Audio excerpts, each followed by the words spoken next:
हैं पर।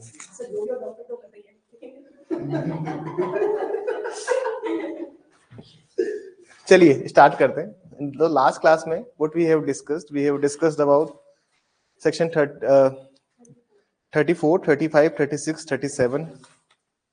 चलिए वापस एक बार दोबारा मैं बताता हूं इनको।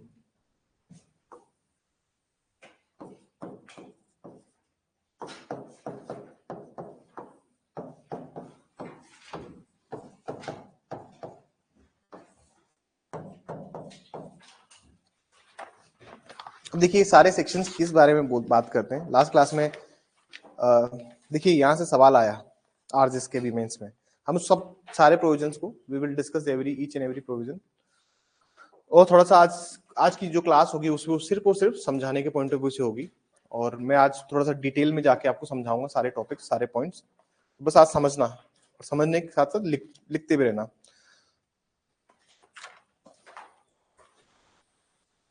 ठीक है, स्टार्ट करें। ओके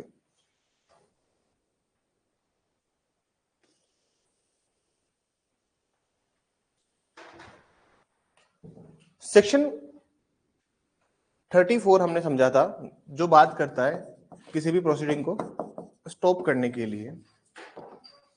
अगर कभी भी कोई जजमेंट, डिक्री या ऑर्डर किसी भी नए प्रोसीडिंग्स को इनिशिएट होने से रोकती है तो then such judgements are relevant. इसके लिए मैंने आपको एक एग्जांपल दिया था रेस जुडिकेटा का, और रेस जुडिकेटा मैंने बताया था कि मान लीजिए एक सूट फाइल हुआ है ए वर्सेस बी के बीच में। This is suit number 1, this is suit number 1 between A and B. यहां पे मान लीजिए सूट हो जाता है dismiss, this suit has been dismiss. जब ये सूट डिसमिस हुआ तो सूट डिसमिस होने के बाद में एक सूट नंबर 2 फाइल करता है, वापस एक सूट फाइल करता है डिसमिस होने के बाद में। तो बी क्लेम करता है in written statement that it is barred by res judicata. क्या बोलता है कि भैया ये जो दूसरा जो वाद है ये वर्जित होगा किसके वजह से? पूर्व न्याय या प्रांग न्याय के सिद्धांत की वजह से।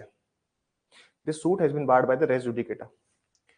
अब अगर आप प्रोविजंस को समझ रहे हैं और चीजों को समझने स्टार्ट कर रहे हैं, तो जब बी क्लेम करेगा, और याद रखिए मैंने आपको रेस जुडिकेटा में सीपीसी पढ़ाते हुए बताया था कि जब भी पार्टीज को रेस जुडिकेटा क्लेम करना है they have to pleaded the decree of the old code.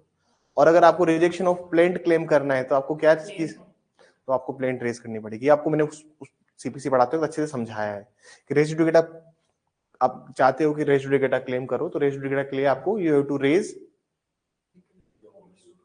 Order two rule two claim करना है तो प्लेंट, ताकि कॉज ऑफ एक्शन बता सकोगे आप उसका। Very good then. तो जैसे ही ये पार्टी बताएगी सर इस पे रेस जुडिकेटा लगाए, साथ में वो क्या देगी, एक कॉपी ऑफ डिक्री दे देगी, जजमेंट दे दे, या कोई भी ऑर्डर की कॉपी भी उसने दे दी। तो ये जो डिक्री, जजमेंट, ऑर्डर हो जाएंगे, ये क्या बन जाएंगे सर? रिलेवेंट। ये क्या बन जाएंगे सर? सुसंगत। क्योंकि हम जो ये टॉपिक पढ़ रहे हैं इनका नाम क्या है सर? When judgement relevant. भाई निर्णय कब सुसंगत बन जाते हैं? तो सेक्शन 34 34 जो है, 34 इसकी रिगार्डिंग बात करता है। दोबारा समझिए, मैं एक बार और वापस रिपीट कर देता हूँ, फाइनली इसको समझ में नहीं आया हो एक बार समझ लीजिए कि जैसे मान लीजिए सूट नंबर 1 फाइल हुआ था ए और बी के बीच में, ये सूट हो गए डिसमिस, कोर्ट ने इस बात को खारिज कर दिया। पार्टी एक और सूट लेके आई, दूसरा सूट लेके आई, सूट नंबर 2, और ये जो सूट नंबर 2 था ये आया ए वर्सेस बी के बीच में। बी जाते ही रेज कर देता है रेस जुडिकेटा, और जब भी रेस जुडिकेटा रेज करना होता है तो फिर क्या लगानी पड़ती है आपको? डिक्री, जजमेंट या ऑर्डर लगाएंगे आप। किसका? सूट नंबर 1 का। जब आपने डिक्री, जजमेंट या ऑर्डर लगाया और रेस जुडिकेटा को आपने प्लीड किया, तो ये कहना चाह रहा है कि अगर जब कभी भी कोई प्रोसीडिंग स्टॉप हो जाए तो वो जजमेंट, ऑर्डर या डिक्री रिलेवेंट होंगी। यही बात कहां लिख रहा है? सेक्शन 34 लिख रहा है। ये समझ में आया? तो this is the first place जहां पर जजमेंट क्या बन जाएंगे सर? रिलेवेंट बन जाएंगे। जहां पर जजमेंट्स क्या बन जाएंगे, मतलब सेक्शन 34 वो पहली जगह थी जहां पर जजमेंट क्या बन जाएंगे अपने? रिलेवेंट बन जाएंगे। ये क्लियर है? Is it clear to everyone? एक बार डायरेक्ट पढ़ लीजिए and you will understand the gist of these provisions. 34 पढ़िए। The existence of any judgment, order or decree which by law prevents any court from taking cognizance of a suit or holding a trial is a relevant fact when the question is whether such court ought to take cognizance of such suit or hold of such trial. आगे देखिए, किसी ऐसे निर्णय, आदेश या degree का अस्तित्व जो किसी न्यायालय को किसी बात के संज्ञान से या कोई विचारण करने से विधि द्वारा निवारित करता है, सुसंगत तथ्य है, जबकि प्रश्न यह हो कि क्या ऐसे न्यायालय को इसे बात का संज्ञान या विचारण करना चाहिए था। हो सकता है ना कि कल को अपील में चला जाए पार्टी, कल को हो सकता है ना कि सर जैसे कोर्ट बोल दे कि भैया इस पर रेस जुडिकेटा लागू हो रहा है, कल को कोर्ट क्या बोल दे, कोर्ट बोल दे कि हाँ रेस जुडिकेटा लग रहा है, हम इस सूट को ट्राई नहीं करेंगे, सेक्शन 11 इसको रोक रहा है, सीपीसी का सेक्शन 11 बोल रहा है ना कि कोई भी न्यायालय इसका विचारण नहीं करेगा। अब विचारण नहीं करेगा का मतलब क्या है, कोर्ट ट्रायल कोर्ट नहीं कर सकता। मान लीजिए इससे पार्टी जो ए है वो आहत होके कहां चला गया, अपील में चला गया, ऑर्डर 41 सीपीसी। जैसे ही वो अपील में गया, मान लीजिए जैसे ये अपील में गया, अपील में जाती सवाल ये है ना कि क्या कोर्ट को रोकना चाहिए था। सवाल क्या आएगा, क्योंकि प्रश्न ये है ना, हिंदी में पढ़िए, प्रश्न ये हो कि कैसे न्यायालय को इसे बात का संज्ञान या विचारण करना चाहिए। अगर इंग्लिश में पढ़े तो क्या लिखा हुआ है, whether such court ought to take cognizance of such suit or hold of such trial. तो जब अगर सवाल अगर ये है, जब सवाल ये है तो कोर्ट उस जजमेंट के थ्रू रोका, तो वो जजमेंट क्या बन गया, ऑटोमेटिकली रिलेवेंट। जजमेंट क्या बन जाएगा, रिलेवेंट बन जाएगा। तो सेक्शन 34 में कोई दिक्कत, 34 में कोई दिक्कत है सर? ठीक है, आगे चलिए 35 समझिए अब।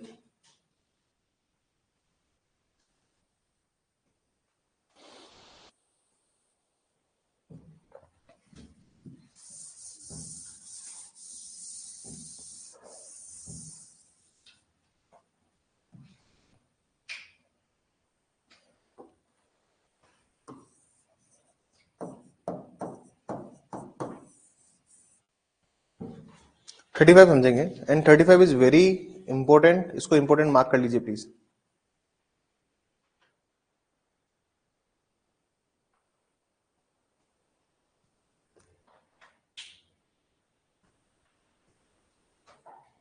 कंक्लूसिव प्रूफ दो जगह है, निश्चायक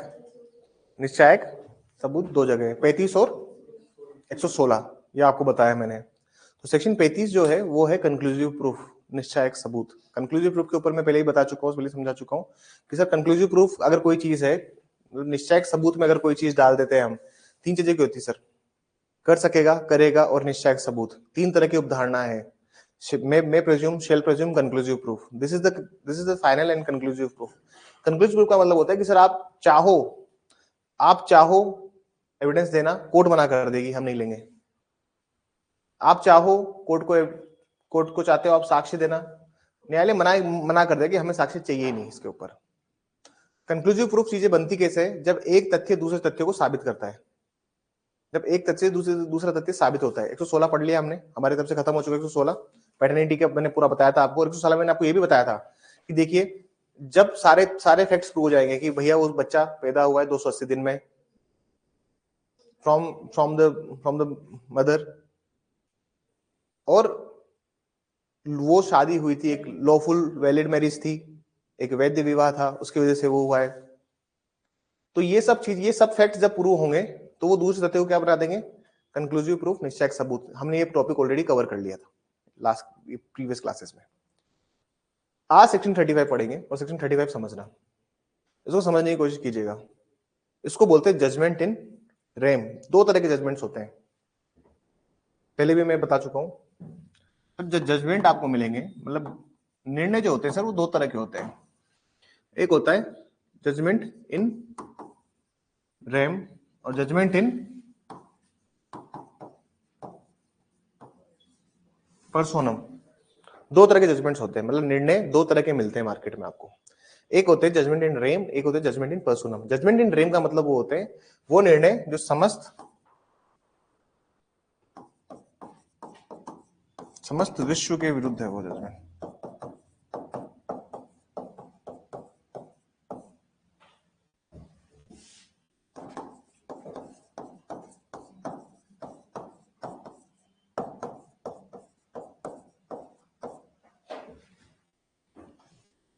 निर्णय दो तरह होते हैं, एक जो पूरी दुनिया पर लागू होते हैं।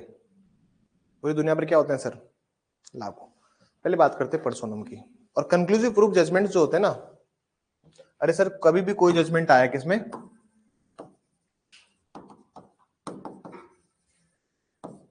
इनके जो जजमेंट्स होते हैं ये अभी बताता हूं कैसे और किस तरह से काम करते हैं, समझना बात, ठीक है ना। आप फोकस करना इधर और समझने की कोशिश कीजिएगा। पहले मैं बात करता हूं किसी व्यक्ति के विरुद्ध जजमेंट की। एग्जाम्पल देखिए, सर एक घर है, ये गली है, इधर भी एक घर है, ठीक है। इस घर में रहता है ए, इस घर में रहता है बी। 20 के घर के बाहर हर दिन कचरा फेंकता है। ए केस फाइल करता है, suit number 1, suit number 1 file करता है बी के खिलाफ कि ये कचरा फेंकता है, सूट फॉर न्यूसेंस। न्यूसेंस के लिए वाद लेके आता है। जब न्यूसेंस के लिए वाद लेके आता है तो कोर्ट इसको बोल देता है कि भैया आगे से कचरा नहीं फेंकना, और ये जजमेंट आने के बाद में बी कचरा फेंकना बंद कर देता है। एक और पड़ोसी होता है सी। अब सी कचरा फेंकना इसके घर के बाहर स्टार्ट कर देता है। क्या ये जो डिक्री लेके आया, क्या इसी डिक्री से क्या सी को रोका जा सकता है? सवाल यह है, क्या ए जो बी के खिलाफ डिक्री लाया था कचरा फेंकने से रोकने के लिए, क्या इसी डिक्री से सी को भी रोका जा सकता है? This is the question in front of you. क्या उसको रोका जा सकता है? नहीं रोका जा सकता, क्योंकि दीज जजमेंट्स आर जजमेंट इन पर्सोनम। ये किसी व्यक्ति के विरुद्ध है सारे, ये निर्णय क्या है, किसी व्यक्ति के विरुद्ध है। बात समझिए, ये व्यक्ति ये जजमेंट्स क्या है सर? किसी व्यक्ति विशेष के विरुद्ध है। बात समझ में आई? एक और एग्जांपल लीजिए, एक और एग्जांपल लीजिए पर्सोनम का ही, पर्सोनम का एक और एग्जांपल लीजिए। मान लीजिए एक जमीन थी, इस पर ए रहता था, एक दिन एक्स आता है, इससे कब्जा कर लेता है। क्या करता है सर? इस जमीन पर कब्जा कर लेता है, केस फाइल होता है, और ए अल्टीमेटली उस जमीन से कब्जा वापस छुड़वा लेता है। यहाँ पे डिक्री पास होती है, डिक्री निकलती है कि भैया एक्स को बोला जाता है कि तो उसका घर का कब्जा खाली कर दे, मतलब जो पोजीशन है उसका वो वापस उसको दे दे, ए को दे दे। वापस ए इस मकान में रहना स्टार्ट करता है कुछ टाइम बाद, और अब क्या होता है, पी आता है और पी इसको धक्का मार के बाहर निकाल देता है। क्या ये डिक्री पी पर भी लागू होगी? नहीं। These judgements are personam. पहले सिंपल से इसको दोबारा एक सूट फाइल करना पड़ेगा फिर से। बात समझ में आई? लेकिन कुछ विशेष परिस्थितियां हैं जिनको अब हम डिस्कस करेंगे, जो कि लगती है पूरी दुनिया के खिलाफ। वैसे मैं डिक्री एक के खिलाफ ले आऊंगा तो मतलब आप मान लीजिए ये decree against the whole world काम करती है, समझे? और समझने की कोशिश कीजिएगा। पर्सोनम के मुझे लगता है नहीं है इसमें कोई दिक्कत होगी, समझ में आ गया होगा एग्जांपल ना, दोनों एग्जांपल समझ में आ गए होंगे आप लोग। अब हम बात करते हैं जजमेंट इन रेम, समस्त विश्व के विरुद्ध जो होता है, ठीक है, वो निर्णय जो समस्त विश्व के विरुद्ध काम करते हैं। 4 तरह के जजमेंट्स मैं आपको डिस्कस करूंगा। 4 तरह की कैटेगरी है। पहली है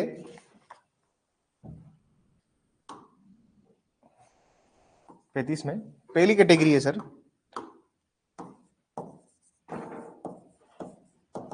मैट्रिमोनियल। क्या है सर? पहला कौन सा है?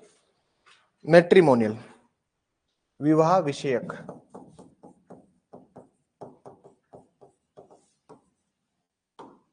दूसरा है सर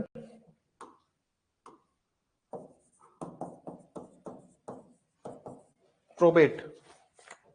दूसरा क्या है सर? तीसरा देखिए आप,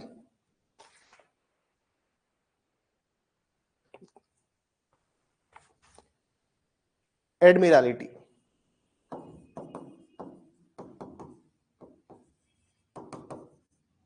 एडमिरालिटी, नावधिकरण विषयक।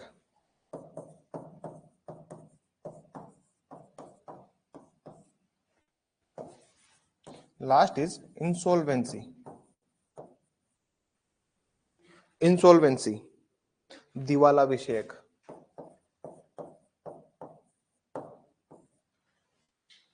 अब समझने की कोशिश कीजिएगा, ये 4 तरह के जजमेंट्स क्या हैं। समझने की कोशिश कीजिएगा 4 तरह के जजमेंट्स क्या है, उसको नोट कर लीजिए एक बार।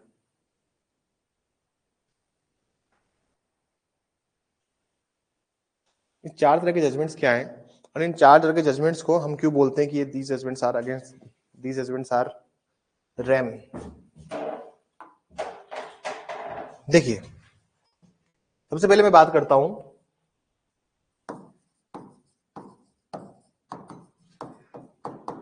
मैट्रिमोनियल। सबसे पहले मैं बात करता हूं विवाह विषेक। इसके एग्जांपल मैं नोट करवा देता हूं, आप लोग अब नोट कर लीजिएगा अपने हिसाब से। विवाह विषेक वाले मामले देखिए आप। सबसे पहले मामला है विवाह विषेक का। विवाह विषेक का मामला क्या, सर एक आदमी को अगर डाइवोर्स दे दिया तो वो पूरी दुनिया के लिए उसका स्टेटस क्या हो जाएगा, सिंगल। अरे पूरी दुनिया के लिए वो सिंगल है ना। अरे मान लीजिए किसी आदमी की शादी हुई थी 1/1/21 में, कब शादी हुई थी उसकी, 1/1/21 में उसकी शादी हुई, हस्बैंड वाइफ थे, इनके बीच में डाइवोर्स केस चला और इस डाइवोर्स की डिक्री आ गई ऑन 1/1/2023। इस दिन इसकी डिक्री आ गई डाइवोर्स की। जिस दिन डाइवोर्स की डिक्री आ गई उस दिन उस दिन से सिंगल मान लेंगे क्या उस आदमी को? कब से मानेंगे सिंगल उस आदमी को? अपील का टाइम निकल जाएगा तब से उसको सिंगल मानेंगे, याद रखना हमेशा। मेरे क्लाइंट थे देवली बताया था स्टोरी मैंने आपको। अब वो बेचारा उस आदमी के साथ थी, बहुत दुखद हुआ। देवली के थे वो, उनकी वाइफ जो थी हाड़ा रानी बटालियन एक अजमेर में, उसकी वाइफ कांस्टेबल थी। तो शादी के 7-8 साल में उनकी 4-5 साल की गुड़िया थी। तो जैसे ही वो क्लाइंट थे तो उनका लोअर कोर्ट में तो मैं अपियर होता नहीं था उस टाइम पे। जयपुर के लोअर कोर्ट में फिर मैं चला जाता था, लेकिन अब दूर के लोअर कोर्ट में मैं नहीं जाता था क्योंकि फीस का इशू होता था, इतना फीस नहीं मिलती थी। तो उनको टोंक में कोई एडवोकेट मैंने बताया था उस टाइम पे। तो उनका डाइवोर्स वहां पे हुआ और जब डाइवोर्स हुआ तो वो 2-3 महीने भी जेल काट के आए। डाइवोर्स हुआ 498 में आदमी जाता ही है जेल, उसमें आप कितना ही भी ट्राई कर लो फिर वो एनबीडब्ल्यू इशू हो जाता है उसके खिलाफ, तो उसको एक बार जेल जाना ही पड़ता है। फिर हम भले से ऊपर हाई कोर्ट से बेल ले लें, लेकिन फिर भी कुछ टाइम उसको जेल में होता ही है। अब यूजुअली इस मैटर में होता क्या है कि डाइवोर्स के बाद में you have to wait for 90 days. कितने दिन के लिए वेट करना है आपको? 90 दिन के लिए इंतजार करना है। और 90 दिन तुम इंतजार करोगे तब तक, मान लीजिए डिग्री आई थी 1/1/23 को, यहां से 90 दिन इंतजार करना है आपको, जनवरी फरवरी मार्च। तो मतलब आपको 1 अप्रैल तक वेट करना है। कहां तक वेट करना है? और फरवरी अगर 28-29 की हुई तो आपको मान लीजिए 3 अप्रैल तक वेट करना है। टेक्निकल 90 दिन, अप्रोक्स 90 दिन यहाँ पे कंप्लीट होंगे आपके 3-4 अप्रैल के टाइम पे। तो आपको 3 महीने वेट करना है। जब अगर वो वाइफ अपील में चली गई तो आप शादी, तो उनको शादी करके मतलब उनको डाइवोर्स को 80 दिन हो गए थे और उन्होंने बिल्कुल प्लानिंग कर रखी थी सर शादी करनी कब करनी, मैंने 91 दिन पे बैठ जाना। और 80वें दिन पे फोन आया कि सर, मैंने कहा कि आपके पास कोई नोटिस वगैरह आया अभी तक? तो उसने कहा सर अभी तक नहीं आया नोटिस। मैंने कहा ठीक है वेट करो। मैंने ये भी कहते कि कोई केवेट फाइल करनी इस मामले में। केवेट क्या होती है? केवेट ऐसा होता है कि कोई एक्स पार्टी ग्रांट मत कर देना। हम लोग उन्होंने केवेट फाइल कर दी थी ऑलरेडी। इस मामले में क्या हो कि जिस दिन फाइलिंग हो उस दिन कोई एक्स पार्टी ना हो जाए। केवेट को क्यों रोक कर करा जाता है? केवेट क्या होता है पहले वो सुनिए। हम लोग हाईकोर्ट के एडवोकेट हैं तो हमारे पास क्यों कॉन्टेक्ट होगा उस एडवोकेट उसका नीचे वाले का? क्योंकि हमें केवेट फाइल करनी होती है। अब केवेट क्या होती है कि मान लीजिए कोई पार्टी अपील में आई, अपील में आते ही वो केस को इस तरह से प्रेजेंट करे कि उसके खिलाफ एक्स पार्टी ऑर्डर हो जाए। पहली तारीख पर ही क्या हो जाए? पहली तारीख पर ही उसको इंटरिम रिलीफ मिल जाए। हाईकोर्ट अगर उसको पहली तारीख को अगर इंटरिम रिलीफ दे देगा तो दिक्कत है ना हमारे लिए। तो हमने केवेट फाइल कर रखी थी इस मैटर में, पढ़ाऊंगा अभी केवेट सीपीसी में आएगा तो हम लोगों ने केवेट फाइल कर रखी थी। तो हम बोल रहे थे कि यार अभी तक तो हमें कोई नोटिस आया नहीं है, आपको तो कोई नोटिस नहीं जारी हो गया। केवेट का मतलब होता है नहीं वो अलग है, वो अलग, वो केवेट, हाँ कि वो केवेट एम्प्टर, वो मैं कॉन्टेक्ट वाले केवेट एम्प्टर की बात नहीं कर रहा, मैं यहाँ वाली बात कर रहा हूँ। सेल्स ऑफ गुड्स वाले की बात मत कीजिए आप, सोगा की बात कर रहे हैं, मैं यहाँ की बात कर रहा हूँ। यहाँ के केवट में क्या होता है कि भाई let the party inform the first, इसका मतलब ये होता है कि भाई पहले पार्टी को बताओ फिर जाके उसको इंटरिम रिलीफ दो। ऐसा नहीं कि तुम पहले तारीख के आए और बहुत ऐसा दुख, ऐसे कोई तुमने कोई फिल्म सी स्टोरी बना दी और जस्ट पिघल के तुमको पहली तारीख के दिन कोई रिलीफ दे दे, वो वाला सीन नहीं होता इसके अंदर। हमने कहा कि हमें केवट की कोई इन्फॉर्मेशन नहीं मिली और पार्टी जो थी वहां की उसको भी मैंने पूछा, मैंने कहा क्या आपको कोई नोटिस आया? नहीं आया। लेकिन 86 और 87 डे पे उसकी वाइफ ने नोटिस आ गया हाई कोर्ट से, उसको सिर्फ 5 ही दिन रुकना था, शादी की पूरी तैयारी कर चुका, लड़की ढूंढ चुका था, पंडित जी मतलब ऐसा कुछ, ऐसा वो तो सीक्रेट करने वाला सब कुछ। हमें तो पता था, एडवोकेट को पता ही होता है। लेकिन 85 86 डे के दिन उसकी वाइफ, क्योंकि अब अपील में गया तो मामला वापस 3-4 साल कि बेटा तेरे को शादी तो नहीं करनी दूंगी वापस। आपको परेशान करने पे आ जाए तो फिर आप समझ लो ना कि उसने 4-5 साल तो उसमें केस में खा गया, अब 4-5 साल उसको अपील में निकाल देगी वो, कुछ सोल्यूशन नहीं है। तो यूजुअली क्या होता है कि जिस दिन तुम्हारी अपील खत्म हो जाएगी उस दिन से क्या तुम्हारा स्टेटस हो जाएगा, मतलब 3 अप्रैल के बाद में तुम दुनिया भर के लिए क्या बन जाओगे, तुम्हारा मैरिटल स्टेटस क्या हो जाएगा, सिंगल या डाइवोर्सी? सिंगल ही हो गए, सिंगल ही जाओगे ना, मतलब तुम शादी कर सकते हो ना, तुम पे बाइगेमी का मामला थोड़ी बनेगा। क्या तुम्हारे पर 494 लग जाएगा क्या, बहु विवाह करने वाला? नहीं लगेगा। तो यूजुअली कुछ जजमेंट्स ऐसे होते हैं जो पूरी दुनिया के लिए लागू होते हैं, ठीक है ना। कल को मान लीजिए आदमी दूसरी शादी कर रहा है तो कोई आदमी आके नहीं बोल सकता कि दूसरी शादी क्यों कर रहा है, क्योंकि वो डाइवोर्स लेके उसने अपना स्टेटस चेंज कर लिया है, he has change his status. Is it clear? तो मैट्रिमोनियल का मतलब समझ में आया? विवाह विषय के जो मामले हैं उन मामलों में कोर्ट अगर डिक्री देगा, जैसे कोर्ट बोल देगा ना कि भैया आज से ये हस्बैंड जो है ये बिल्कुल अपील खत्म होने के बाद में ये single for the entire word, वो सिंगल रहे। फिर मैट्रिमोनियल समझ में आया? दूसरा सब समझते हैं, दूसरा सब समझते हैं, इधर समझ देता हूं, इधर ही। प्रोबेट, एक आदमी ने मरते वक्त बोला कि एक्स था एक आदमी, उसने बोला कि मेरी पूरी प्रॉपर्टी जाएगी ए को। इसने इसके लिए एक विल लिखी, विल करके गया कि मेरी पूरी प्रॉपर्टी जाएगी ए को। ए को जब ये वसीयत मिली तो ए ने क्या किया, इस विल के ऊपर एक ले लिया प्रोबेट। जब विल के ऊपर जब विल के ऊपर कोर्ट बोल देता है कि हाँ ये विल सही है, कोर्ट ने अप्रूव कर दिया, जैसे कोर्ट ने बोला हाँ ये विल बिल्कुल सही है, परफेक्ट है, तो इस पर कोर्ट एक जारी करती है, इसको बोलते हैं हम लोग क्या, एक शब्द और आता है यहां से कोडिसिल, इसको कहते हैं कोड पत्र। आप लोग ये सारे पढ़ाए तो वहां पे एक शब्द होगा कोड पत्र, विल इंक्लूड कोडिसिल। कोडिसिल का मतलब होता है कि सर वसीयत तो लिख दी उसने लेकिन वो आदमी मर नहीं रहा और 2 साल तक और जी लिया, तो 2 साल में उसने 4-5 प्रॉपर्टी और खरीद ली, तो फिर वो क्या करेगा, जो सप्लीमेंट्री कागज है विल का उसको क्या कहते हैं, क्रोड पत्र या कोडिसिल।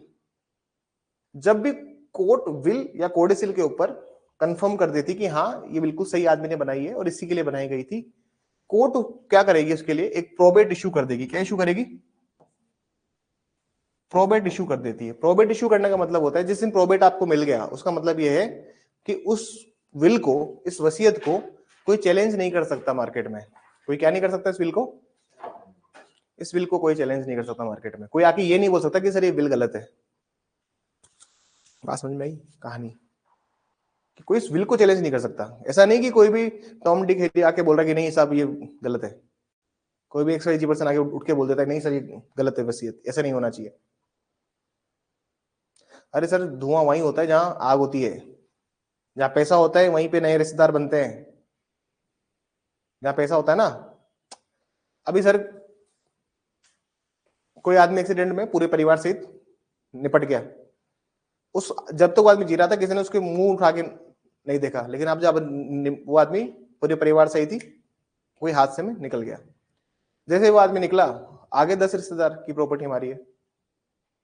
तो सक्सेशन एक्ट में तो प्रोविजन है कि किसको क्या मिलेगा, हायर 1 में कौन है, हायर 2 में कौन है, लेकिन क्या होता है सर, जब विल बनती है तो विल को चैलेंज करते हैं 100 लोग आके, मानसिक अवस्था ठीक नहीं थी, सबसे फेवरेट ग्राउंड है विल को चैलेंज करने का।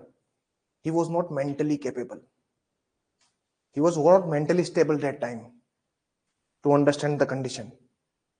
इसने मिलजुल के बनवाई है बिल, एक नई बिल भी आ जाएगी सामने, एक नई बिल भी सामने आ जाएगी। अरे खाली कागज के ऊपर अंगूठे ले लेते हैं, क्या लेते हैं, अकेला नहीं छोड़ते, इसका बहुत पैसा वैसा होता है ना, उसको कभी अकेला नहीं छोड़ते, उसके हाथ वाथ पे, और खाली कागज पे अंगूठा ले लेते हैं और नेल पेंट रिमूवर से पूरा नील भी मिटा देते हैं, बहुत एक्सपर्ट होते हैं लोग। तुमको क्यों बता रहा हूँ ये सब बातें मैं याद रखना, बहुत दिक्कत नहीं है इन सब प्रॉपर्टी बनाने में। कोई अगर अपनी पे आ जाए ना कि भाई प्रॉपर्टी बनानी है आज, सबकी सब रिश्तेदारों की प्रॉपर्टी खींचनी है, कोई भी रिश्तेदार एक्सपायर हुआ, चलो उसके घर जाके व्हाइट कागज पे ऐसे लगवाया, चलो नेल पेंट रिमूवर से साफ किया। It is not very difficult to earn property by that way. तुम तो वकील हो, तुम्हारा तो काम ही कोर्ट में ही है, उस कागज पे अंगूठा ले लिया और टाइप करवा के उसी पे प्रिंट निकलवा लिया, नोटराइज भी करवा दिया उसको बैक डेट में जाके। क्या कर लोगे, कुछ कर सकते होगे? चीजें मैनेज करने पे अगर आ जाए वकील, एक जैसे कहते हैं ना वकील की दुश्मनी बहुत गंदी है, क्योंकि वो जिस दिन अपनी पे आ गया तो एक एक चवनी भी खींच लेगा घर से, कुछ छोड़ेगा नहीं तुम्हारे पे। लेकिन इसको अच्छे प्रोफेशन की तरह यूज करो। एक इस प्रोफेशन में हमेशा एक बात भी ध्यान रखना, एडवोकेट और लिटिगेशन प्रोफेशन में हमेशा एक बात ध्यान रखना, परिवार के ऊपर कानून मत चलाना और दिखाना के लिए दुनिया है अपने लिए, इसको याद रखना। तो प्रोबेट आई थिंक समझ में आ गया होगा आपको। तीसरा देख लीजिए, इंसॉल्वेंसी। इंसॉल्वेंसी दिखाता हूं, इंसॉल्वेंसी क्या होती है।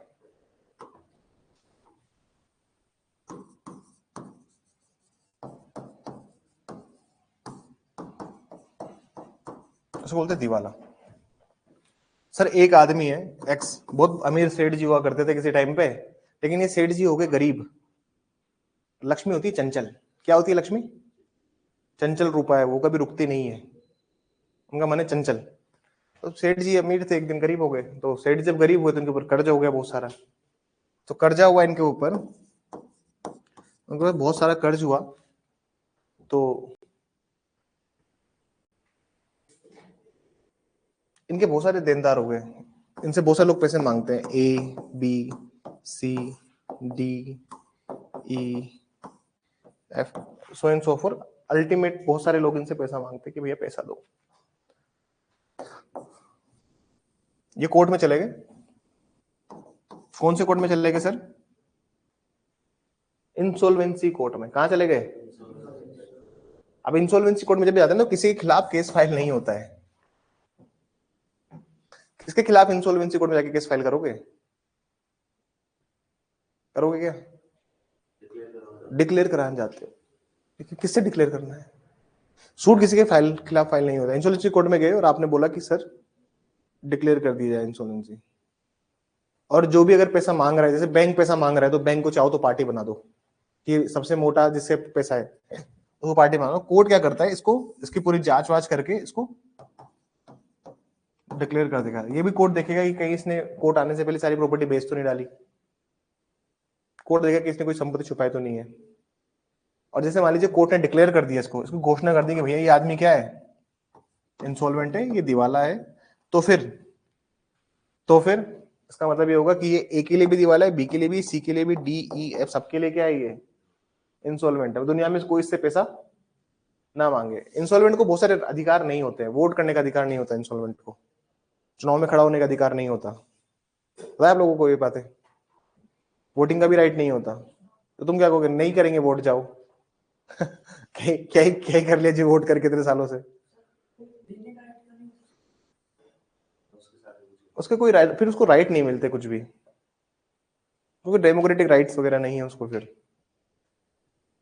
वो वैसे ही बोझ है सोसाइटी पे, इतने लोगों अभी वोट भी देगा समझ में आई? तुम लोग वोट डालते हो नहीं डालते हो? डालते हो वोट? कभी डाला है हमेशा वोट?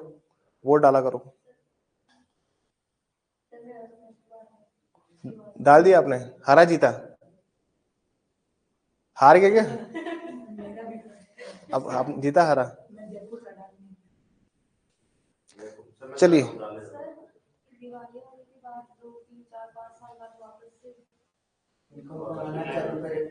तो वो उस कोर्ट में जाके उसको फिर वापस से, हाँ, कैंसिल करना पड़ेगा।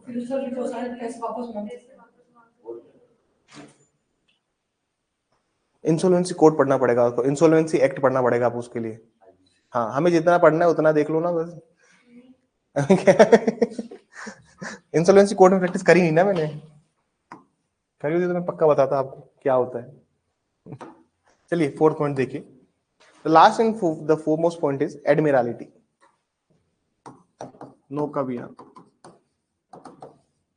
अब एडमिरलिटी क्या होती है इसको समझिए। एडमिरलिटी का एक बेसिक मतलब ये होता है कि सर क्या होता था पहले, पुराने टाइम की बात है। अब एडमिरल कोर्ट्स बने होते हैं, उसको बोलते हैं एडमिरल कोर्ट। एडमिरल कोर्ट्स क्या होते हैं, जैसे मान लीजिए शिप आपका, क्या है आपका? शिप। अब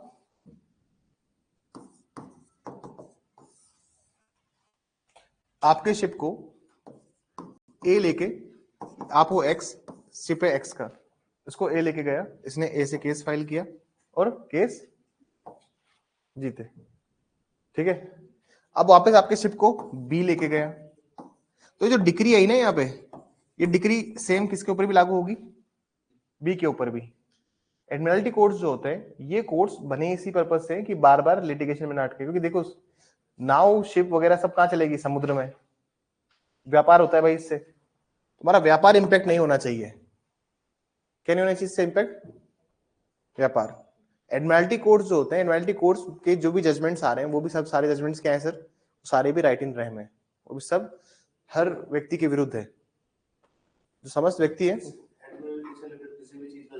हाँ, एडमिरल्टी कोर्ट का कोई सा जजमेंट हो, सारे जजमेंट्स एडमिरल्टी कोर्ट है, उसके रिगार्डिंग जो भी जजमेंट्स होंगे ये सब, ये चारों सब्जेक्ट मैटर कोर्ट्स हैं। ये चारों क्या है, अगर आप देखो ना सारे, ये क्या है सर? सारे विषय वस्तु संबंधी न्यायालय है ये सारे।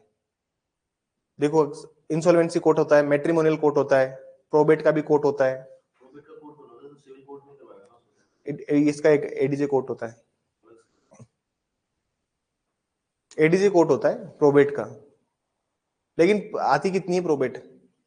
उस कोर्ट का स्टेटस होता है बस एक, किया है प्रोबेट न्यायालय, प्रोबेट न्यायालय बोलते हैं इसको, एडीजे कोर्ट होती है। सिविल जज नहीं होगा ये, सिविल जज होगा तो फिर तो सिविल जज तो हर एक बिल को ही मान्य कर देगा, सिविल जज नहीं होता है इसमें, ये एडीजे कोर्ट है। प्रोबेट ऐसे मतलब ऐसे कोर्ट वेरिफिकेशन देते हैं, नोटिफिकेशन ऐसे क्या होता है प्रोबेट? अरे मान लीजिए ये कागज एक वसीयत है, मैंने कोर्ट को दिखाई कि सर ये वसीयत मेरे फेवर में है, तो प्लीज इस पे प्रोबेट इशू कर दो। तो कोर्ट एक सर्टिफिकेट दे देता है बना के, सर्टिफिकेट फॉर्म में, कि भाई ये फलाना फलाना बिल इसके फेवर में, और ये इसको हम इसको प्रोबेट घोषित करते हैं। तो भविष्य में कोई भी चैलेंज करेगा प्रोबेट इशू होने के बाद में, प्रोबेट आने के बाद में कोई भी चैलेंज नहीं कर सकता उसे, क्योंकि वो एक कंक्लूसिव प्रूफ है। तो 35 के अंदर जितने भी जजमेंट्स आ रहे हैं, 35 के अंदर जितने भी चारों जजमेंट्स आएंगे, वो सारे जजमेंट्स क्या हैं सर? कंक्लूसिव प्रूफ है, निश्चायक सबूत है। ये बात क्लियर हुई? चलो, तो मतलब अगर judgment matrimonial, probate, admiralty, insolvency का दिया हुआ कोई जजमेंट है, कहने का मतलब ये कि अगर इन चारों का कोई जजमेंट दिया हुआ है, कोर्ट ने क्या दिया है सर? इनका जजमेंट दिया है, तो वो जजमेंट भी क्या बन जाते हैं सर? सुसंगत है वो जजमेंट, वो निर्णय क्या बन जाएंगे सर? सुसंगत बन जाएंगे। ये बात क्लियर है? सबसे पहले हमने क्या पढ़ा कि वो जजमेंट्स जो कि दूसरी प्रक्रियाओं को रोकते हैं, वो जजमेंट रिलेवेंट है। 35 में हमने पढ़ा कि अगर ये चार टाइप के कोर्ट्स जजमेंट देंगे तो इनके जजमेंट्स क्या है? रिलेवेंट है, और ये तो कंक्लूसिव प्रूफ भी है। क्या है सर? ये निश्चायक सबूत है इनका, ठीक है। अब आगे चलते हैं और आगे समझिए गणित। अब यहां से सवाल आएगा, वो अभी अभी आपको पूरा फोकस करके रखना। सेक्शन 36, सेक्शन 36 बात करता है सर, जो भी जजमेंट, कोई भी जजमेंट अगर बात करता है किसकी, पब्लिक नेचर के किसी राइट की, मतलब लोक प्रकृति के किसी अधिकार की बात करता है। किसकी बात करता है सर? लोक प्रकृति के अधिकार की। कोई भी निर्णय जो बात करेगा लोक प्रकृति के अधिकार, कोई भी जजमेंट जो बात करेगा पब्लिक नेचर राइट की, तो वो जजमेंट क्या होगा सर? वो जजमेंट होगा रिलेवेंट। आप एक बार इसका इलस्ट्रेशन देखिए।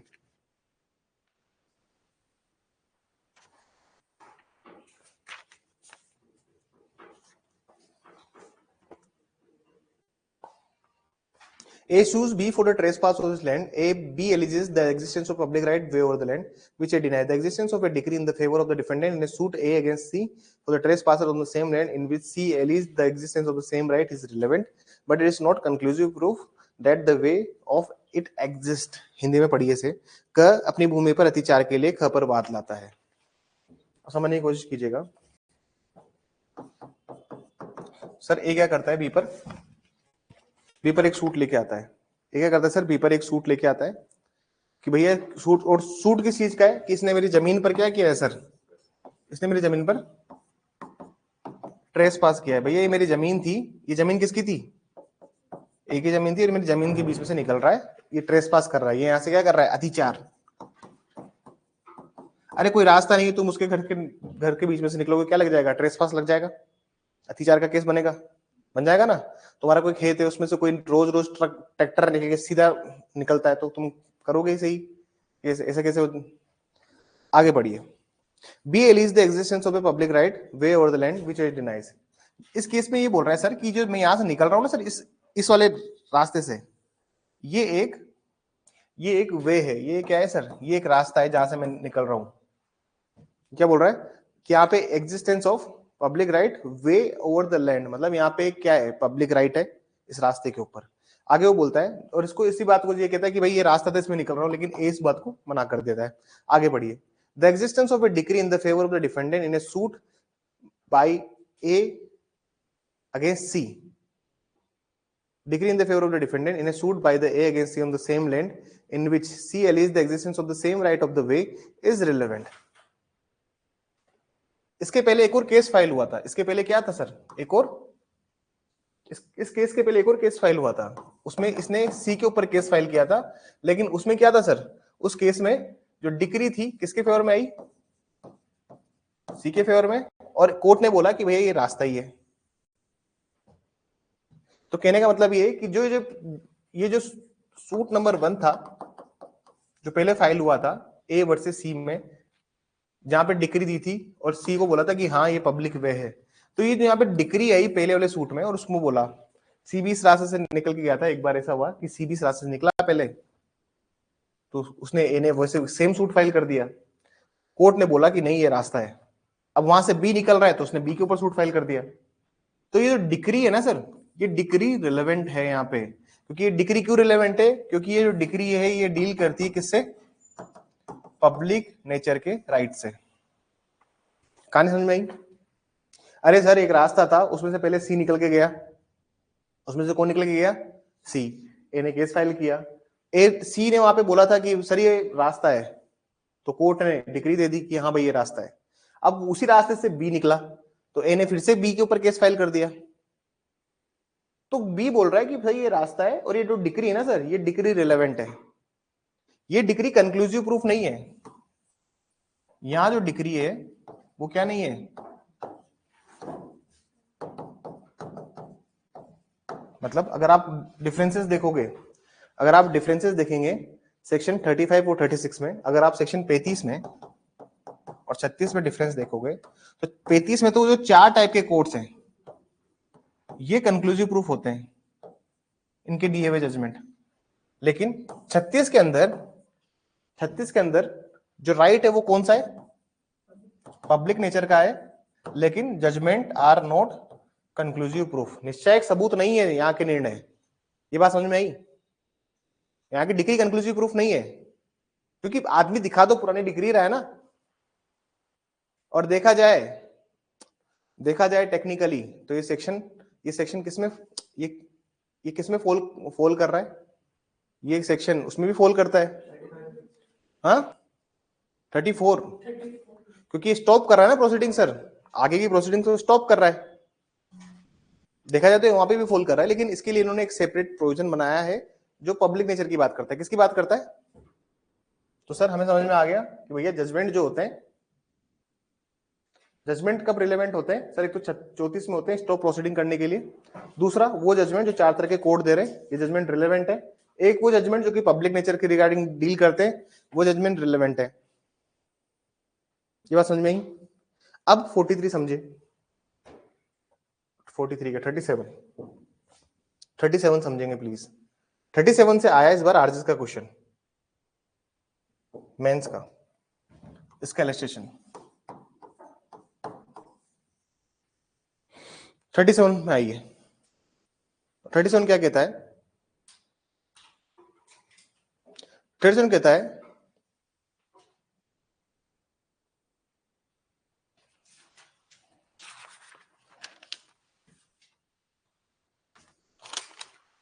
कहता है कि देखिए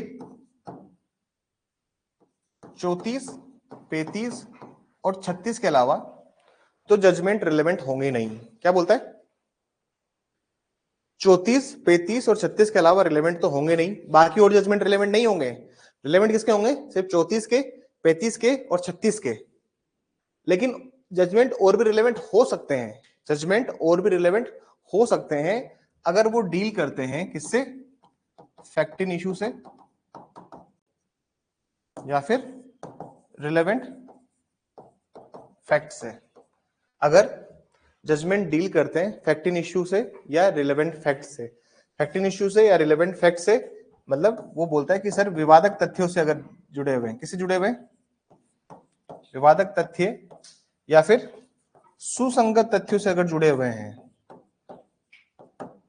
वो विवादक तथ्य और सुसंगत तथ्य जो कि दिए हुए हैं अपने 4 से लेकर 33 में और 4 से लेकर 33 में और 39 से लेकर,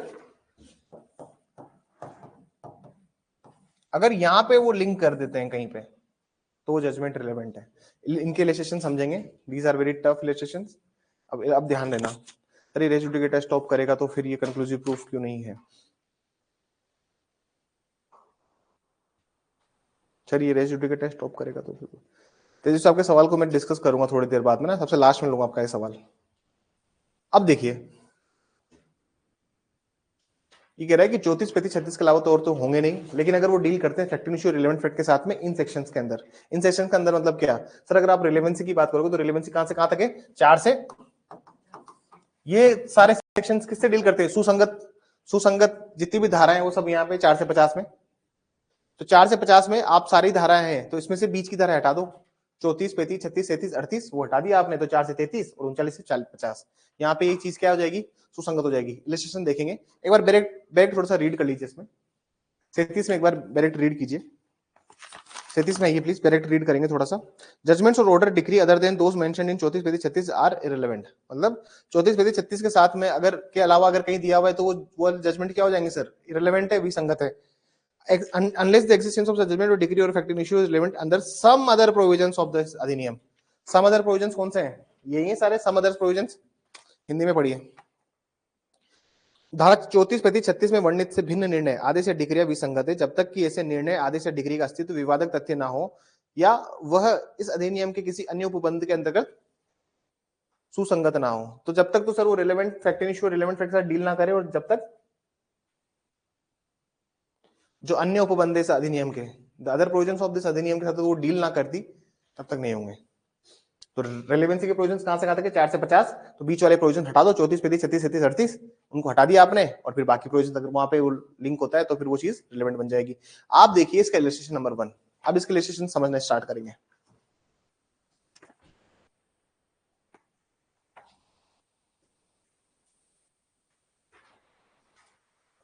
इलस्ट्रेशन थोड़ा सा दिमाग पे जोर डाल सकते हैं, थोड़ा सर में दर्द कर सकते हैं, तो मेरी आपसे ये चेतावनी है कि फोकस करना है, वरना क्या हो जाएगा आपके सर में दर्द। इलस्ट्रेशंस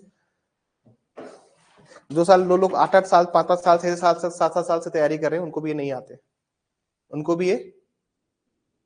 और ये मैं नहीं कहूँ, मैं नहीं बोल रहा हूँ, ये बच्चे जो आए थे वो बोल के गए। ये आरजेएस में पूछा है इन्होंने सवाल, लिखना क्या होता है, कैसे क्या करना होता है, वो मैं आपको बताता हूँ। पहले क्वेश्चन देखिए, A and B separately sue C for the libel which reflects upon each of them. C in each case says that the matter alleged is to be libelous is true, and the circumstances are such that it is probably true in each cases or in neither. A obtains a decree against C for damages on the ground that C failed to make out a justification. The fact is irrelevant between B and C. Hindi में देखिए, हिंदी में क्या देखिए, इसको हिंदी में पढ़ लेते हो। क और ख किसी के अपमान लेख के लिए जो में सर पर लाछन लगाता है, ग पर पृथक पृथक वाद लाते हैं। मतलब ये क्या करते हैं सर, इलस्ट्रेशन ए देखिए सर, सर इसको नोट कर लेना सर, जिंदगी में भूल जाओगे वरना। इलस्ट्रेशन ए में मैं नोट करने का टाइम दूंगा, पहले एक बार समझिए, मैं नोट करने का टाइम दूंगा, I will give time for everything, ठीक है। आप चाहो तो घर जाके रिकॉर्डिंग सुन लीजिएगा इसकी। इलस्ट्रेशन ए क्या बोलता है कि ए और बी सेपरेटली सूट करते हैं, सेपरेट सू किया सर इन्होंने। अब आगे देखिए, for a libel which reflects upon each of them. C in each case says that the matter alleged to be libelous is true. ये कह रहा है सर, ये को जो लाछन लगा रहे हैं ना सर,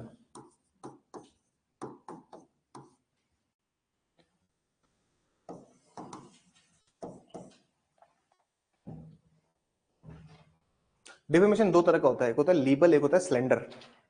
एक होता है बोलना और एक होता है लिखना। इसने बोल के लाछन लगाया है, तो बोला कि जो मैंने बात बोली, जो मैंने बात बोली वो क्या है सर,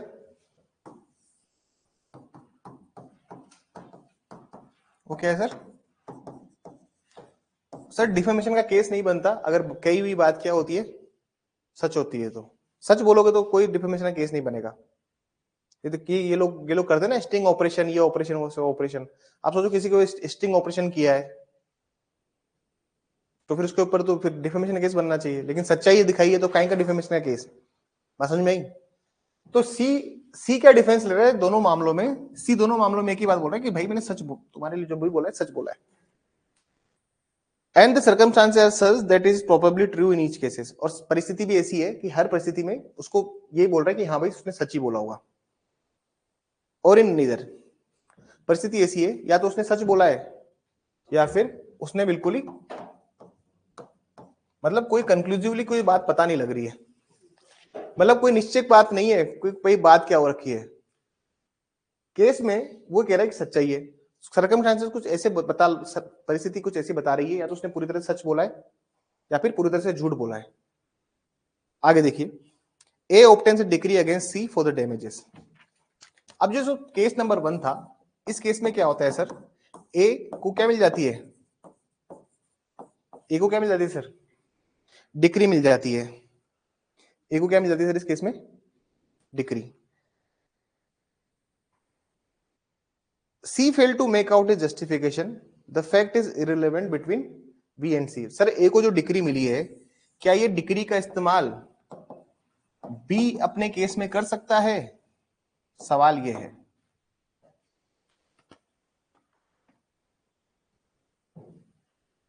इस केस में दोबारा सुनना सर, एक केस था इसमें A versus C, B versus C, दोनों ने अलग अलग सेपरेट सूट फाइल किया था, क्योंकि C ने कोई बात बोली थी इन दोनों के लिए, कोई लाछन लगाया था। तो अब सर्कमस्टेंसेस से पता लग रहा था या तो उसने सच बोला है या फिर पूरी तरह से झूठ बोला है, कुछ कंफर्मेशन नहीं है।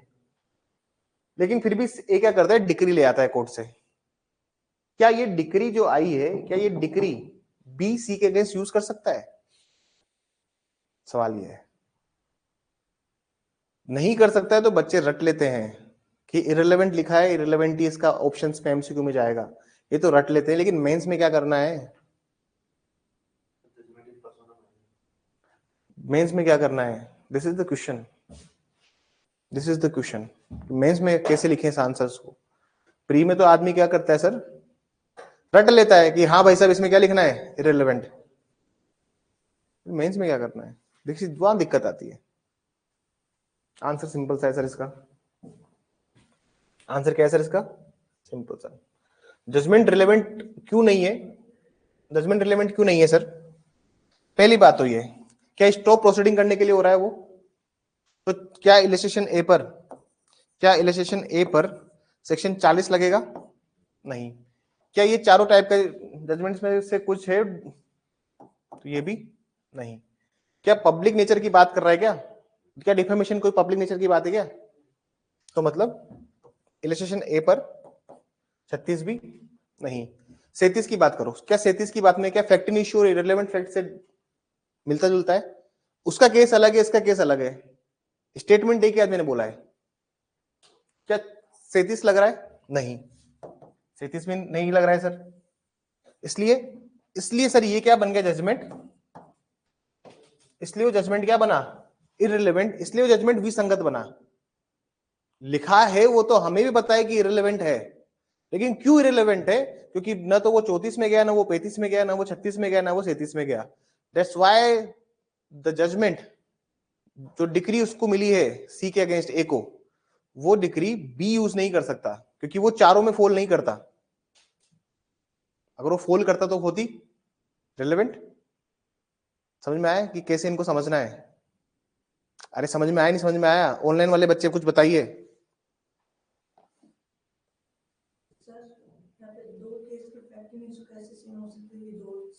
सेम नहीं है ना, तो नहीं, कैसे हो सकता है इसका पता? मत जाओ भी इसमें अंदर, तुम इतना समझ लो। इसके उसमें मत जाइए, उसमें मत जाइए। अब अगर उसमें चले गए ना, फंस जाओगे। जितना समझ रहे हो उतना समझ में आया उतना समझो। ऑनलाइन वाले बच्चे बताइए मुझे।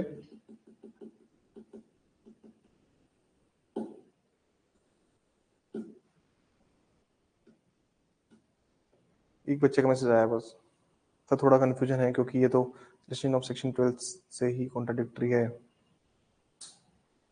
ये तो इलस्ट्रेशन ऑफ सेक्शन 12। अब इसको खत्म कर लो एक बार, सवाल बाद में रोकना। बस ये इलस्ट्रेशन पे रहो, इधर उधर भागो मत। ये इलस्ट्रेशन क्यों इररिलेवेंट हुआ, ये समझ में आया, नहीं समझ में आया? सेक्शन 12 से कॉन्ट्रडिक्शन में है वो, उससे वो सब मेरे को नहीं जानने का है। वो सब मुझे मत बताइए। इलस्ट्रेशन क्यों इररिलेवेंट बना, ये समझ में आया, नहीं समझ में आया? सब आपके सारे सवालों का जवाब मेरे पास है, लेकिन मैं फ्लो नहीं तोड़ना चाहता। चारों इलस्ट्रेशन समझने में वो बताइए कि ये समझ में आया, नहीं समझ में आया, कि ये इररिलेवेंट क्यों हुआ, ये विसंगत क्यों बना, ये समझ में आया, नहीं समझ में आया, ये बताइए। बस वो समझ में आना चाहिए। सारे सवाल लूंगा मैं आपके क्लास खत्म करने के पहले। आगे चलिए। तो आई थिंक ये समझ में आ गया होगा इलस्ट्रेशन ए। चाहो तो नोट कर लो इसे, क्योंकि न तो वो ना 34 में जा रहा है, ना 35 में, ना 36 में, ना 37, ना 38। तो 37 तक तो जा ही नहीं रहा वो। कौन सा वाला आप नोट कीजिए, तब तक मैं इसका सवाल देखता हूँ एक बार क्या लिखा है इन्होंने, मैडम ने। सर थोड़ा कंफ्यूजन है क्योंकि ये तो इलस्ट्रेशन ऑफ सेक्शन 12 से कॉन्ट्राडिक्टरी। इलस्ट्रेशन ऑफ सेक्शन 12 का कौन सा इलस्ट्रेशन है? सेक्शन 12 का कौन सा इलस्ट्रेशन? कौन सा इलस्ट्रेशन है सेक्शन 12 का? इलस्ट्रेशन नंबर बताइए मुझे। एनओपी है, कौन सा इलस्ट्रेशन है सेक्शन 12 का? यहाँ पे जजमेंट्स की बात कर रहे हैं, यहाँ पे हम बात किसकी कर रहे हैं? जजमेंट्स रिलेवेंट होंगे नहीं होंगे। सेक्शन 12 अलग चीज है, वो तो existence of state of mind, body, इन सब की बात करता है। यहाँ पे हम जजमेंट्स की बात कर रहे हैं।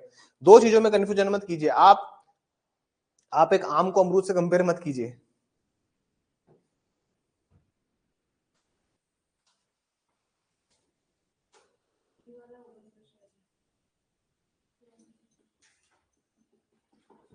देखेंगे, हम भी देखेंगे। चलिए इलस्ट्रेशन दूसरा देखिए। Come to the illustration B. ये आरजेएस का सर मेंस का सवाल था इस बार का। आइए इलस्ट्रेशन बी में। Got it sir, got it, thank you. बहुत ज्यादा मत सोचिए, बस जितना हमें देखिए, हमें जजमेंट से मतलब है कि जजमेंट रिलेवेंट है या नहीं है, और जजमेंट अगर इररिलेवेंट हो रहा है तो क्यों हो रहा है, हमें ये जानना है कि यार जजमेंट इररिलेवेंट क्यों हुआ। अभी देखना आगे जाके जजमेंट रिलेवेंट भी बन जाएगा, तभी मैं आपको बताऊंगा। आपके सारे सवाल, हेमांग आपके भी सवाल का जवाब आएगा अभी, लेकिन थोड़ा सब्र रखिए, पेशेंस रखेंगे तो सब समझ में आएगा। थोड़ा सा पेशेंस रखेंगे ना अपन, तो ये बहुत टफ प्रोविजंस नहीं है, these are very easy provisions. लेकिन दिमाग खुला करके समझिए। Sir A prosecutes B for stealing a cow from him. यहां पे जो काउ है ना सर, इसको कर दिया था उसने क्या, बफेलो। प्री का सवाल था ये, याद आया कुछ? अरे आरजेस प्री 2024, काउ की जगह क्या किया था उसने, बफेलो। कल पेपर लेके आओ आरजेस का, कल आरजेस का क्या करो, पेपर लेके आओ। काउ की जगह क्या क्या किया था उन्होंने, याद आ रहा है कुछ? A prosecutes B for stealing a cow from him.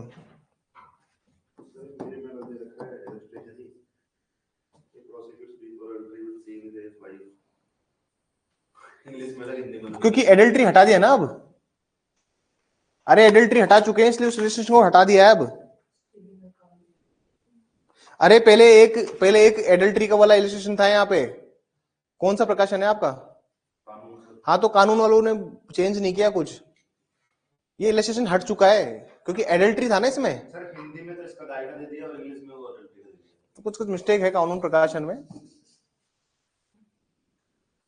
तो सवाल क्या है sir, A prosecutes B for stealing a cow from him. तो भैया ए केस फाइल करता है बी पर, एक केस फाइल करता है बी पर, और ये बोलता है कि भाई इसने क्या क्या किया है, इसने मेरे से काऊ चुराई है, इसने मेरे से गाय गाय चुराई है, इसका एक केस फाइल किया। बी इज कन्विक्टेड, और इस मामले में क्या हो गया सर, बी को सजा हो गई, बी को कोर्ट ने कन्विक्ट कर दिया, बी को कोर्ट ने दोष सिद्ध कर दिया कि भैया तेने इसकी गाय चुराई है। A afterwards sues C for the cow which B had sold before his conviction. अब उसके बाद, इस केस के बाद क्या है सर, ए ने फिर से केस फाइल किया, किसके ऊपर, सी के ऊपर केस फाइल किया, और सी के ऊपर केस फाइल करके बोलता है कि बी ने जेल में जाने से पहले मेरी गाय किसको बेची थी, सी को बेची थी।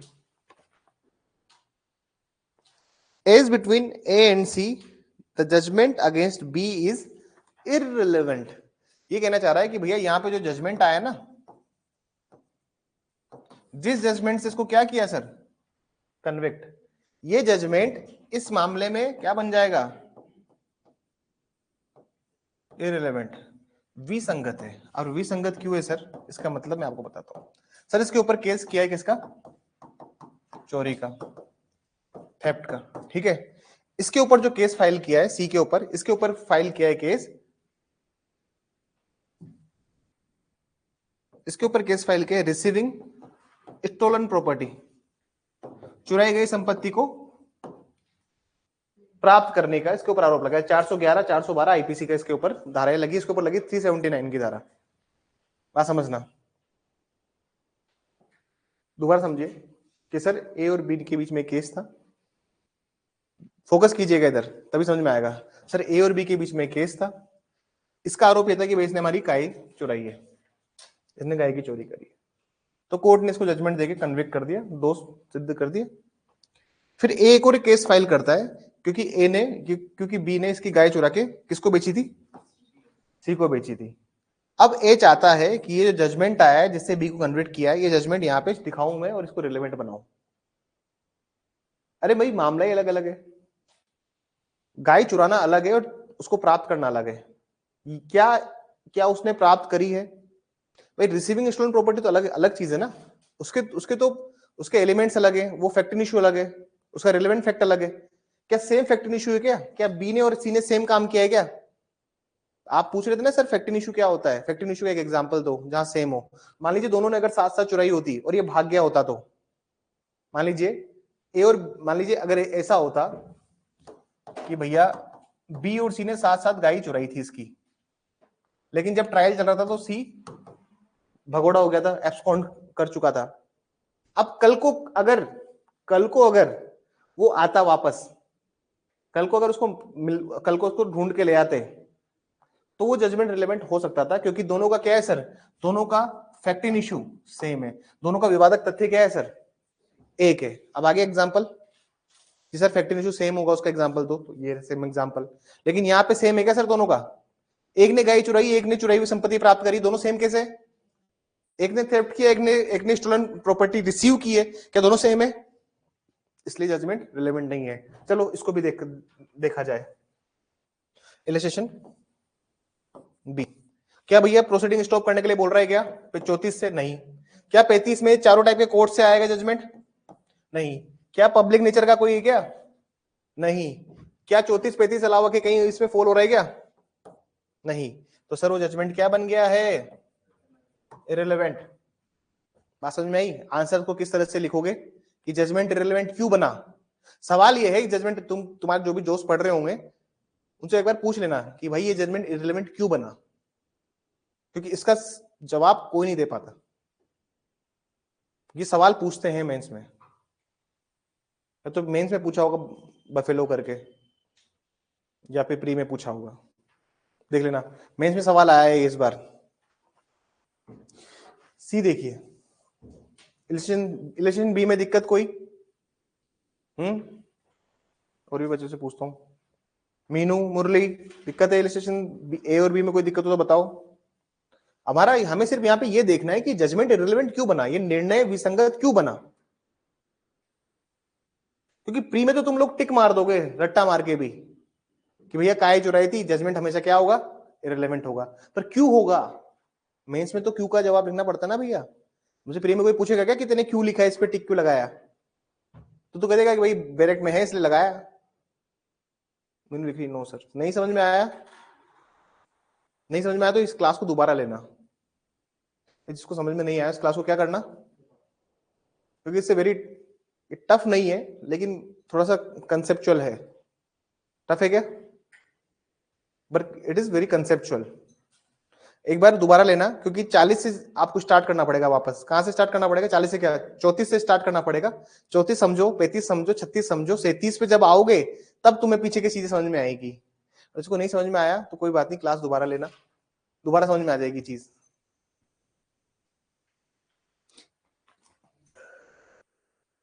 चलिए सी इलस्ट्रेशन देखिए। A has obtained decree for the position of the land against B, C B son murders in consequences. आ जाइए, अब ये क्या बन जाएगा सर? अरे ये क्या बन जाएगा? रिलेवेंट। अब तुम इतना अच्छा इलस्ट्रेशन है ये। इलस्ट्रेशन सी देखिए। अब आप सी क्या बोलता है कि सर ए ने क्या किया था? सर एक केस चल रहा था। केस क्या चल रहा था? एक जमीन के टुकड़े को लेके एक केस चल रहा था पोजीशन ऑफ लैंड के लिए। एक सिविल मैटर था, सिविल केस चल रहा था। क्या चल रहा था? Civil case. इस सिविल केस में ए को डिक्री मिल जाती है। क्या मिल जाती है सर? ए को डिक्री मिल जाती है इसको, ठीक है। जब इसको डिक्री मिलती है तो बी का एक बेटा है, उसका नाम है सी। सी क्या करता है सर? ए का गेम ओवर कर देता है। क्या करता है सर? उसका गेम ओवर कर देता है। तो ये जो डिक्री मिली जिसके फलस्वरूप किसकी डेथ हुई? ए की। तो ये रिलेवेंट है? क्यों रिलेवेंट है? क्योंकि उसी फैक्ट इशू की बात कर रहा है। किसकी बात कर रहा है? उसी फैक्ट इशू की। और अगर आप और भी प्रोविजंस देखें, और भी प्रोविजंस देखें तो मोटिव भी है, रेस जेस्टे भी है, ओकेशन भी है, कोज भी है, इफेक्ट भी है। तो मतलब देखा जाए तो ये कहां फॉल करेगी सर? मुझे बताइए क्या इलस्ट्रेशन सी क्या क्या इलस्ट्रेशन सी 34 में फॉल कर रहा है? नहीं। क्या 35 में फॉल कर रहा है? नहीं। 36 में फॉल कर रहा है? नहीं। 37 में कर रहा है। 37 में भी कहां कर रहा है? 4 से 33 में भी कर रहा है। 4 से 33 में कर रहा है ना sir. Section 4 race जेस्टे, 5 motive code, motive conduct preparation, 6 5 कोज, कोज इफेक्ट। आप देखिए सारे प्रोविजंस एक साथ लाइन से एक दूसरे पे अप्लाई हो रहे हैं। डिस्कवरी स्टेटमेंट भी अप्लाई हो सकता है अगर कोई हथियार मिलता है तो। लेकिन डिक्री रिलेवेंट की बात करो, 27 मत करो। अभी अभी किसकी बात करो? अभी किसकी बात करेंगे हम लोग? Why decree is relevant? हम उसके स्टेटमेंट की बात नहीं कर रहे हैं कि इसका स्टेटमेंट और रिलेवेंट होगा नहीं होगा। हम ये देखेंगे कि ये जो डिक्री है, डिक्री रिलेवेंट कैसे है, जजमेंट डिक्री ऑर्डर रिलेवेंट कैसे है। बात समझ में आई? तो सर ये यहां पे यस हो गया, इसलिए ये क्या बन गया सर? यहां पे यस हो गया इसलिए रिलेवेंट बन गया। मीनू समझ में आया ये वाला?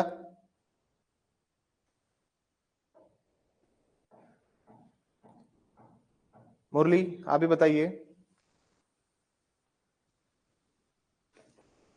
समझ में आया इलस्ट्रेशन वाला कि why it has become relevant, why it has become relevant. Previous conviction relevant हो रहा है अगले उसमें। आप बताइए कौन सा सेक्शन है प्रीवियस कन्विक्शन का? सेक्शन कहां पे दिया हुआ है जहां पे प्रीवियस कन्विक्शन रिलेवेंट था? 12 में। वेरी गुड, 12 का एक्सप्लेनेशन 2। अब अगला सेक्शन तो पढ़ने की जरूरत नहीं है। प्रीवियस कन्विक्शन पूर्व दोष सिद्धि कहां सुसंगत थी? नहीं, पूर्व दोष सिद्धि कहां सुसंगत थी? 12 में, उसका एक्सप्लेनेशन 2 जाके देखिए 12। तो इलेक्शन को पढ़ने की जरूरत ही नहीं है कि हाँ भाई साहब ये सुसंगत हो रहा है। कहां सुसंगत हो रहा है? Election D. अरे इलेक्शन डी सुसंगत हो रहा है लास्ट वाले में, इसलिए वो जजमेंट क्या बन रहा है सर? इसलिए वो जजमेंट क्या बन जाएगा? रिलेवेंट। प्रीवियस कन्विक्शन का जजमेंट रिलेवेंट बन जाता है सेक्शन 37 के अंदर। 37 में भी बनता है और कहां और बनता है? जरूर देखो सर, जजमेंट रिलेवेंट बनेगा 37 में और प्रीवियस कन्विक्शन रिलेवेंट बनेगा 12 में। बात समझ में आई? लिखूंगा कल, बस समझो। आसान है, पढ़ने की भी जरूरत नहीं है। तुमको अगर बेसिक बुद्धि है ना तुम्हारे अंदर तो तुम इस सवालों को ऐसे कर लोगे। बेसिक कॉमन सेंस चाहिए और यू नीड नथिंग। लास्ट देखिए, इलस्ट्रेशन ई देखेंगे प्लीज। हाँ कैरेक्टर को लेके वहां है, हमें कैरेक्टर की, हाँ कैरेक्टर को लेके प्रीवियस कन्विक्शन तो फिर उधर देखें। वो तो फिर गुड, फिर वो तो फिर एविडेंसेस देगा उसके लिए है वो। इलस्ट्रेशन ई देखिए, ये A is tried for the murder of B.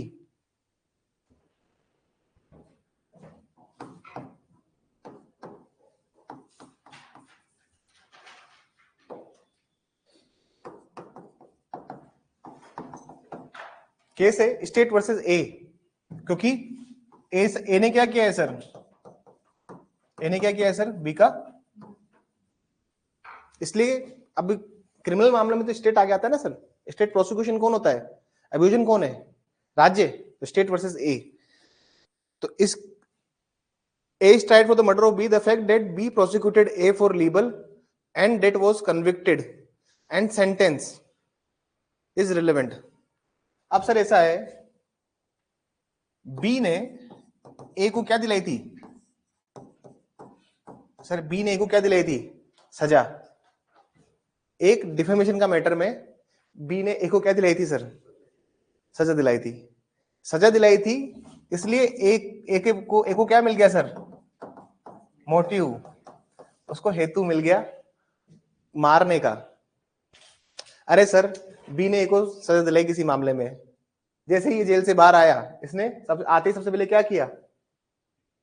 उसने उसका गेम ओवर कर दिया। तो देखा जाए तो ये रिलेवेंट कहां बन गया सर? सेक्शन। सारे सेक्शन समझ में आगे होंगे I think. Why that judgment was relevant, ये जो जजमेंट थी जिसमें इसको क्या दिलाई थी सर? सजा। अरे सर जिस जजमेंट में इसको क्या दिलाई? सजा, ये जजमेंट क्या बन गया है सर? अब रिलेवेंट बन गया है। निशान समझ में आ रहा है कि why this judgment has become relevant? क्योंकि वो मैटर फॉल कर रहा है कहां से? 4 से लेकर 33 में या फिर 39 से लेकर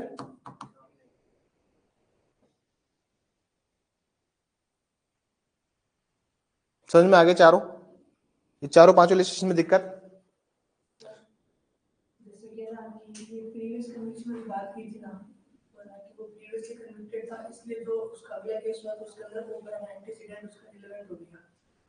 जजमेंट की बात, जजमेंट रिलेवेंट होगा नहीं होगा उसकी बात कर रहे हैं हम लोग, हमें उसको कोई मतलब नहीं उसका एंटीसीडेंट क्या है फलाना ढिंकाना। हमें उसका जजमेंट देखना है कि जजमेंट रिलेवेंट था नहीं होगा। तो जजमेंट रिलेवेंट इसलिए होगा क्योंकि मोटिव आ रहा है वहां से। वो कह रहे हैं ना कि सर इसने इसको कोर्ट में क्या, इस जब एक केस चलेगा तो बोलेगा कि सबसे पहले क्या क्या बोलेगी प्रोसिक्यूशन, किस चीज पे फोकस करेगा इस वाले मामले में कि क्यों मारा उसने उसे? क्योंकि सर उसने उसको सजा दिलाई, ये रहा वो जजमेंट। अभी नहीं, उसकी बात मत करो यार, एक बता के क्या करो, इलस्ट्रेशन चेंज हो गया है सर। तुम लोग लेजिस्लेशन चेंज कर देते हो। कहाँ, कौन सा लेजिस्लेशन है? डी की। इसमें क्या बताना है? सर थेफ्ट था जो पहले किया था, तो बाद में भी उसका थेफ्ट मान लेंगे कि इसने पहले भी थेफ्ट किया है, कन्विक्टेड। अरे बस मत इसमें यार उतनी बातें मत किया करो, जितनी जितनी बस हो जाए बस यार। अभी तुमको नहीं पता, एनहांस पनिशमेंट नहीं पढ़ा ना तुमने अभी, जिसमें चैप्टर 16 और 17 के ऑफेंस में चैप्टर 12 और 17 के ऑफेंस अगर आपने दोबारा किए हैं तो फिर सीधी 10 साल और एलआई की सजा मिलती है। इसलिए थेफ्ट आपको नहीं पता वो चीज कि थेफ्ट को क्यों प्रीवियस कन्विक्शन प्रूव करना चाहते हैं। इसलिए सब्र करो, अभी एक साथ इतनी सारी रोटी खाओगे तो फिर अपच हो जाएगी आपको। पढ़ाऊंगा मैं सब कुछ, इसको समझाओ इसको थोड़ा सा।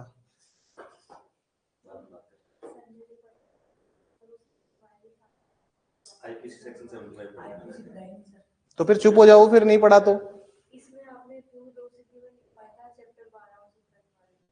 पढ़ाया मैंने सब कुछ है, लेकिन अब वही बात है ना कि आप लोग थोड़ा सा सब्र किया कीजिए।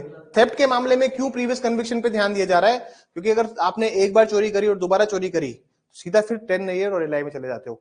ये बात आप पढ़ेंगे, लेकिन अभी सब्र कीजिए थोड़ा सा इस बारे में। लो है ना पूरा, ऐसे जैसे पृथ्वी गोल है ना, वैसे लो भी लो पूरा गोल है। आप जहां से, मैं यहां से पैदल चलना शुरू करूं तो आने वाले 70-80 साल बाद भी शायद कुछ रास्ते वापस यहीं पे पहुंच जाऊंगा ना एक टाइम बाद। टेक्निकल बात है, वैसे लो भी ऐसा ही है। तुम जहां से स्टार्ट करो you will come to that point at a certain point of time. और एक और बात, प्रीवियस कन्विक्शन जो होते हैं, पूर्व दोष सिद्धि जितनी भी जहां पे भी आप प्रीवियस कन्विक्शंस पढ़ेंगे, मैं आपको प्रीवियस कन्विक्शन पढ़ाऊंगा आईपीसी के अंदर, जो भारतीय न्याय संहिता है उसमें पढ़ाऊंगा। तो मैं आपको एक सोनू दिल्ली की भी कहानी सुनाऊंगा, जिसके ऊपर ओए लक्की ओए मूवी बनी है, जिसमें अभय देओल था। वो सोनू दिल्ली के ऊपर बनी है। और सोनू दिल्ली ने इतनी चोरी करी कि अभी अब किसी केरल के किसी जेल में लाइफ इम्प्रिजनमेंट काट रहा है, आजीवन कारावास लग गया उसको। क्योंकि आप चैप्टर 12 और 17 के ऑफेंसेस बार बार करते हो, तो फिर सीधा फिर लाइफ इम्प्रिजनमेंट और 10 ईयर की सजा मिलती है। ये प्रोविजंस अपन पढ़ेंगे। इनसे पूछा करो, जो छोटे मोटे सवाल है ना, सीनियर से पूछ लिया करो आप। कहां पे रह गए अब? 38। अब 38 में आइए।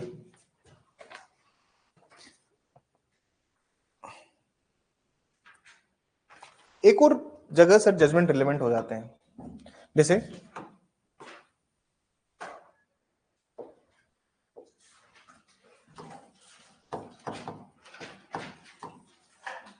मान लीजिए कोई भी जजमेंट किसी को मिला है, और जजमेंट मिला है फ्रॉड और कोल्यूजन करके। दो शब्द सुनिए, या दो शब्द है,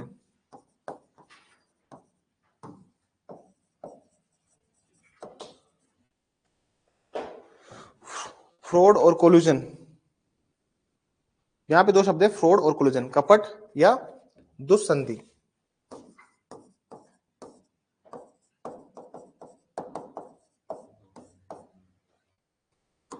दो शब्द है सर, कपट और दुस्संधि। ये जजमेंट भी क्या होते हैं सर? ये जजमेंट भी रिलेवेंट होते हैं। जजमेंट क्या होते हैं? सबसे पहले हम समझते हैं फ्रॉड को, कि फ्रॉड के जजमेंट्स कैसे रिलेवेंट होते हैं।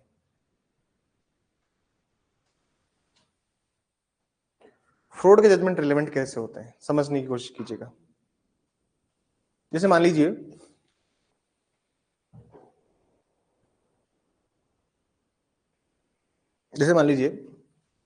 एक कंपनी है, मल्टीनेशनल कंपनी है, ठीक है ना, एक एमएनसी है। उस एमएनसी ने एक यहाँ पे डायरेक्टर अपॉइंट कर रखा है इंडिया के अंदर, जो इंडिया के ऑपरेशन संभालता है, ठीक है।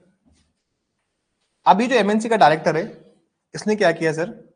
मान लीजिए ये एक फाइनेंस कंपनी है, फाइनेंस एमएनसी है, मल्टीनेशनल कंपनी जो कि फाइनेंस पे काम करती है। इंडिया का जो एक डायरेक्टर है, अभी डायरेक्टर और एक आदमी दोनों ने मिलकर क्या किए हैं सर, इस कंपनी के ऊपर, जैसे मान लीजिए एक एक्स आदमी है, इस फाइनेंस कंपनी पे केस फाइल करता है, और ये जो डायरेक्टर होता है, ये डायरेक्टर बहुत सारी चीजें छुपा लेता है, एक तरह से फ्रॉड करता है कंपनी के साथ, और कंपनी को वास्तविक अमाउंट ना बताकर कुछ फिल्म सी अमाउंट बताता है, और ऐसे करके ये लोग जजमेंट डिग्री ये लोग प्राप्त करते रहते हैं। या फिर ये दोनों आपस में मिलकर बहुत लूट रहे हैं कंपनी को, क्योंकि एमएनसी कंपनी भैया उसी को से देखना है पूरा सिस्टम। इसने इतना घपला किया और इतने सारे जजमेंट और डिग्री खुद के फेवर में करवा लिए। कल को अगर कंपनी इसके ऊपर केस फाइल कर दे कि इस डायरेक्टर ने गबन किया है बहुत सारा, इसने फ्रॉड, इसने कंपनी में रहते, बहुत सारा पैसे का मिसमैनेजमेंट किया है, उसने फ्रॉड किया है, देयर आर स्पेसिफिक एविडेंसेस कि जहां पे डायरेक्टर और ये एक्स मिलकर कंपनी को बर्बाद कर रहे थे। तो जितनी भी जजमेंट और डिक्रीज एक्स के फेवर में जाएगी, वो सारी जजमेंट और डिक्रीज क्या हो जाएंगी, रेलेवेंट हो जाएंगी। अगर आप जजमेंट प्राप्त करने के लिए या डिक्री प्राप्त करने के लिए फ्रॉड का सहारा लेते हो या कोलिजन का सहारा लेते हो और उससे कोई भी जजमेंट या डिक्री आती है और ये चीज आप साबित कर देते हो कोर्ट में, तो वो जजमेंट और डिक्री रिलेवेंट है उस मामले में जब ये एमएनसी कभी ना कभी पता लगेगी। देखो कोई कितना भी शातिर होशियार क्यों ना हो, पैसा चुराने में लूटने में एक ना एक दिन उसका पता चल ही जाता है, क्योंकि आदमी को ये पता होना चाहिए कि उसको कहां पे रुकना है। देखिए लक्की भास्कर अभी, हाँ उसको पता होना चाहिए आदमी को क्या होती कि कहां पे रुकना है, where you have to stop, और जो नहीं रुकेगा फिर पकड़ा जाएगा। और बस यही तो होता है यूजुअली। क्या होता है जैसे आप डायरेक्टर और इसने कोई फ्रॉड किया, अब इन सब केसेस में कल को अगर ये फाइनेंस एमएनसी अगर डायरेक्टर के ऊपर केस फाइल कर देती है, इसके ऊपर, तो फ्रॉड और कोलिजन की जो डिक्री आई थी वो रिलेवेंट हो जाएगी उस मामले में। एक बार डायरेक्ट रीड कर लीजिए रफली। Any party to the suit or proceeding may show that any judgment or a decree which is relevant under section 34, 35, 36 and which has been proved by the adverse party was delivered by a court, was not competent to deliver it, or was obtained by the fraud or collusion.